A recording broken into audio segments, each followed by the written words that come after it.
செந்தூரில் இருக்க என்ன குறை நேருமையா கோவில் மணி கேட்டிருந்தா வாழ்வில் இல்லை கும்பமையா வலையில் வந்து விழுந்திடணும் மீனு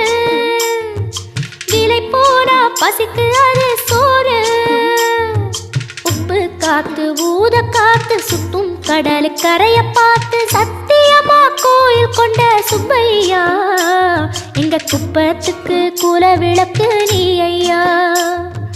திருச்செந்தூர் ஆண்டவனே வேல் முருகா தினம் உனக்கு நன்றி சொல்வோம் மால் மருகா திருவடியில் தவம் இருப்போம் திருமுருகா தீர்ப்பெழுது நலமெனவே வடிவழகா